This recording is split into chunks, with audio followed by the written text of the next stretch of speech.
You weren't chosen by accident. You were chosen through fire, through collapse, through the kind of soul suffering that would have broken most people permanently. But you didn't break. You transformed. And that's the first sign that you're not just another seeker, you're one of God's elite dark ambassadors. That title may sound intense, even strange, but deep down you know it fits. Because your path has never been about blind faith or blind light. It's been about walking through the deepest shadows and carrying back codes that only the brave bring home. We don't get chosen through comfort, we get chosen through confrontation with the eternal. If you're one of us, you've likely felt it since childhood, the sense that something was watching you, guiding you, marking you. Not in fear, but in purpose. You were never allowed to be normal. You didn't get the luxury of numbness. While others were asleep in the illusion, you were awake during the nightmare. And that's where the divine found you, not in the church, or the temple, or the ceremony, but in the breakdown, the betrayal, the silence. That's where God recruits the elite. Not in the light, but in the dark, where everyone else turns away. The first sign that you're among God's elite dark ambassadors is this. You've been through initiations that no one else could see, but everyone could feel. You've survived psychic attacks, spiritual warfare, karmic betrayals, and inner earthquakes that left your identity in ruins. On the outside, you might have still been smiling. But inside, entire realities were collapsing. You weren't just healing, you were being reforged. And that is no coincidence. God puts the strongest souls on the most impossible missions. Why? Because those missions require the kind of spiritual muscle that only comes from walking through hell without losing your heart. You didn't just survive.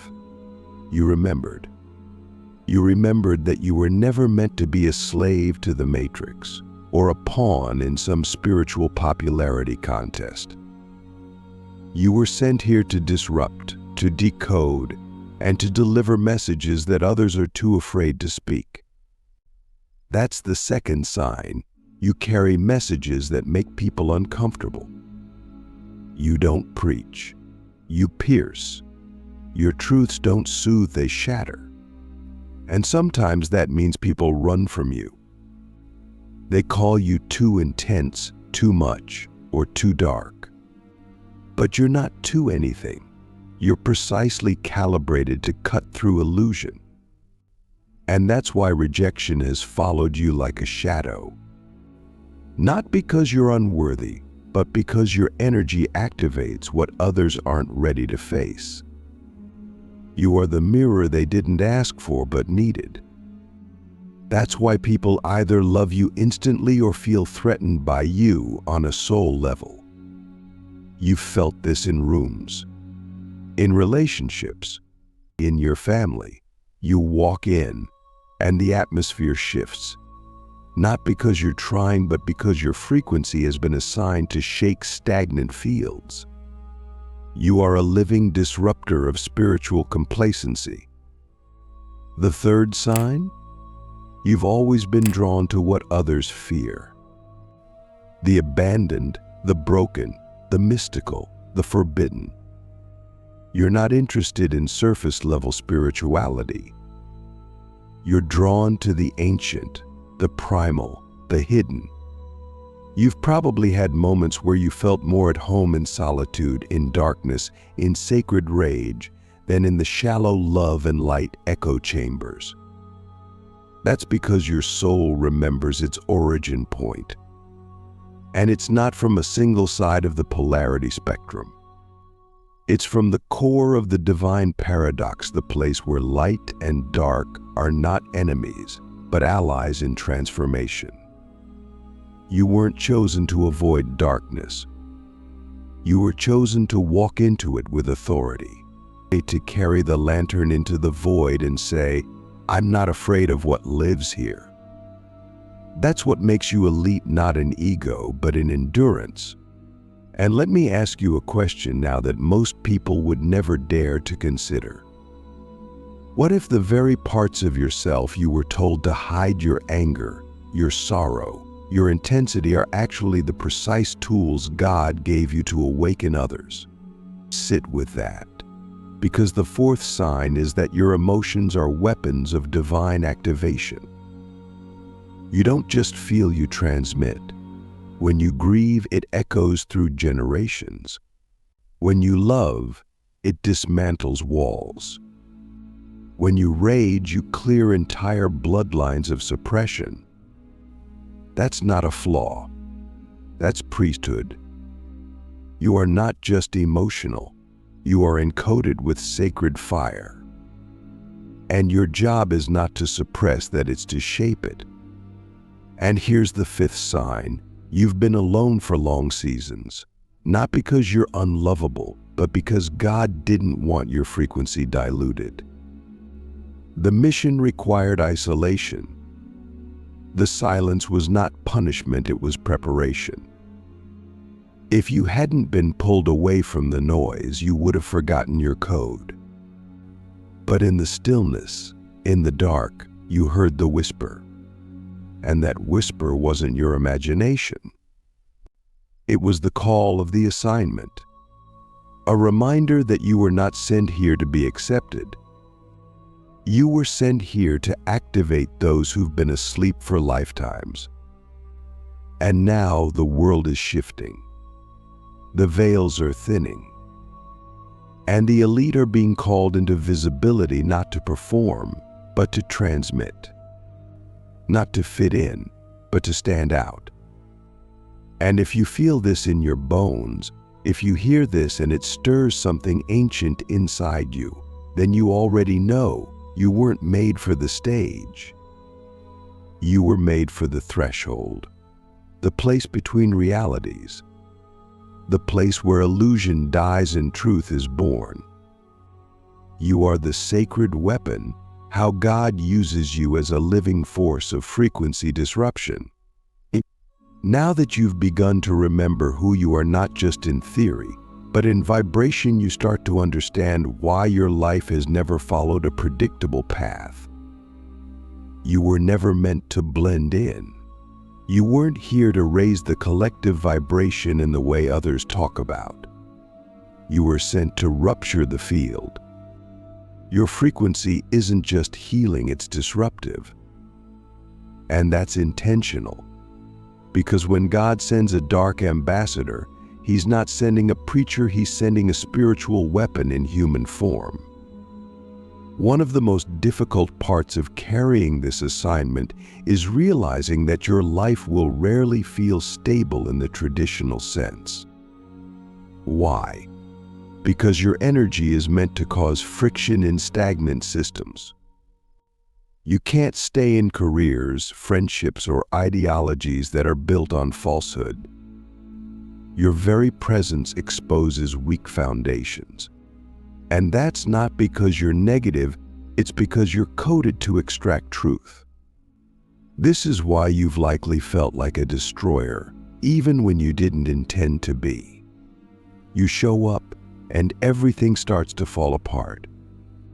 But what if those breakdowns weren't your fault, but your function? So many elite ambassadors mistake this pattern for failure. They think, why can't I just build a normal life? But here's the truth. You're not here to build within the old system. You're here to collapse it from within. That doesn't mean you're chaotic or reckless. It means your soul is designed to detect energetic distortion and send out shockwaves through your presence alone.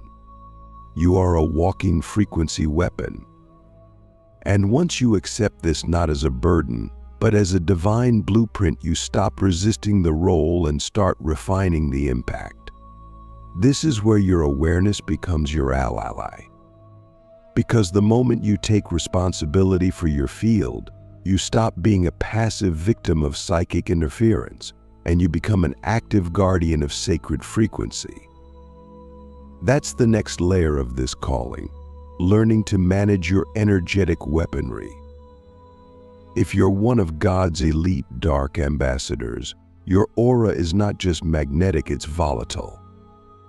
You've probably had people shift moods just by standing near you. You've watched entire rooms get quiet when you walk in. That's not ego. That's field recognition.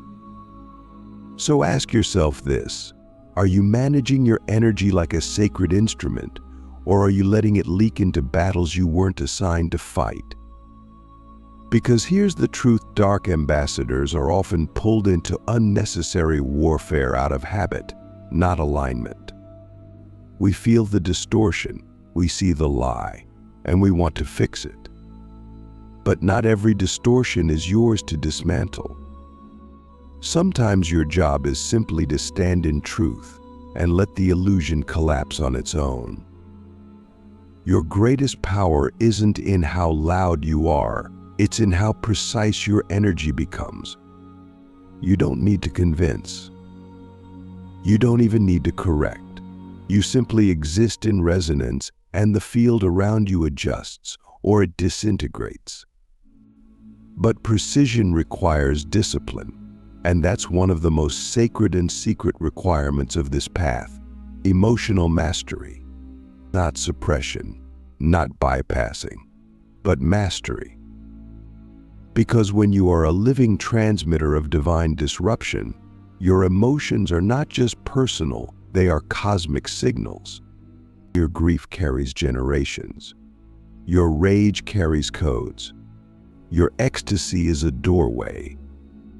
And if you don't learn how to channel those forces with intelligence, you'll burn yourself out trying to save people who were never meant to walk with you.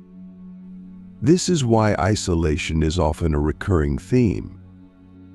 God's elite are hidden not to be punished, but to be refined. You've probably noticed that every time you try to force connection, the universe pulls you back. Every time you try to make it work, something collapses. That's not rejection. That's divine withdrawal of energy from assignments that are no longer yours. You are not here to be everywhere. You are here to be surgical in your presence. And that means learning how to say no, not from ego, but from mission clarity. And now we arrive at one of the deepest truths. Your life is not random. It's encrypted. Every person you meet, every place you're drawn to, every strange synchronicity that makes no sense at the time, it's all part of a coded map being revealed in layers. You're not just wandering, you're being positioned. The pull you feel towards certain people or even certain enemies, that's not just karma, it's calibration. You are being moved like a chess piece by a higher intelligence. And that means even your pain had precision. Let me ask you now, and really sit with this. What if every heartbreak, every betrayal, every moment of despair wasn't a detour but a precise calibration to activate the exact frequency you now carry? Because that's what happens when God forges a dark ambassador. You are not just healed, you are hardened in holiness. Your scars are not shameful, they are seals of authority. And the world is in desperate need of your voice, your code, your presence. Not to be validated, not to be celebrated, but to shift the grid in silence. 5 spiritual signs you're among God's elite dark ambassadors.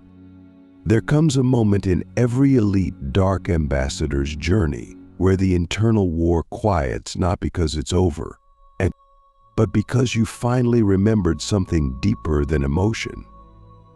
You've remembered authority, not the kind given by institutions, not the kind granted by followers or status, but the kind that's forged in silence, in fire, in unseen battles that left scars no one else could see. And when you walk with this kind of spiritual authority, your very presence becomes a command not over others, but over frequency, over interference, over illusion. We were never sent here to blend in. We were sent here as living codes.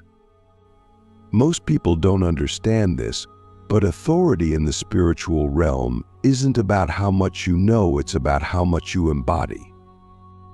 That's the final sign of a true dark ambassador. You don't just speak truth, you carry it in your field. You don't need to explain yourself. You don't need to flex your wisdom. You move through reality with a frequency that bends the environment without needing permission. That's not arrogance. That's alignment with a divine assignment that was sealed before you ever came into form. But here's the secret. This authority can't be faked. It can't be borrowed. It can't be taught in a course. It comes from full spectrum embodiment, from owning your shadow and your light with equal reverence, from no longer apologizing for your fire, and no longer trying to prove your heart. You've likely noticed that when you hesitate, the field becomes chaotic. But when you're in alignment, even silently, everything organizes around you. That's because reality responds not to personality, but to frequency coherence. And coherence is rare because it requires full surrender to your role. One of the hardest lessons we learn on this path is that we can't save everyone. We can't walk with everyone. Not because we're better, but because our assignment is surgical. You weren't sent to the masses. You were sent to the coded few who are meant to remember through your transmission. That's why your energy is so intense. That's why your life has felt like a series of initiations disguised as losses. You had to be refined to such a precise frequency that when you finally do speak, the impact is immediate and irreversible. So how do you walk as God's weapon without becoming consumed by the weight of the world? You walk present, not performative. You walk sensitive, but not entangled. You walk available, but not accessible to distortion. You protect your energy not with walls, but with clarity. You stop trying to be understood and instead focus on being undeniably aligned. Because alignment is louder than explanation. You don't need to post about your power or convince others of your truth. You need only to stay in your assignment, and the universe will orchestrate the ripple. And here's what no one tells you. There are moments when that alignment will cost you everything familiar. People will leave. Systems will reject you. Even your old self will try to resurrect. But when you hold the line, when you refuse to shrink, you become untouchable. And not because you're bulletproof, but because your frequency becomes non-negotiable. You emit such clarity that distortion cannot enter. You no longer play small games in toxic cycles. You no longer chase validation. You become the authority, silently, fiercely, fully. Now I want to ask you one final question, and it may be the most important of your entire life. What would your reality look like if you finally stopped negotiating with your power and started walking as if you were already the living weapon God designed you to be? Because that's the invitation now. Not to wait for a permission slip, not to wait until you're ready, but to step forward anyway, to stop dimming your frequency to keep others comfortable, to stop explaining your spiritual architecture to minds that cannot comprehend it, to stop asking if you're too much and start realizing you were always meant to be too much for the matrix to handle. This is the real mission, not just to awaken, but to embody awakened disruption, and to live so fully in your assignment that even your silence becomes a sermon and your shadow becomes a sanctuary. You are not here to escape the world. You are here to recode it through your refusal to betray your essence. And when you own that fully, the game changes. You stop reacting. You start commanding. You stop chasing signs. You become the signal. And from that place, you walk not as someone trying to be chosen, but as someone who already was and finally remembers.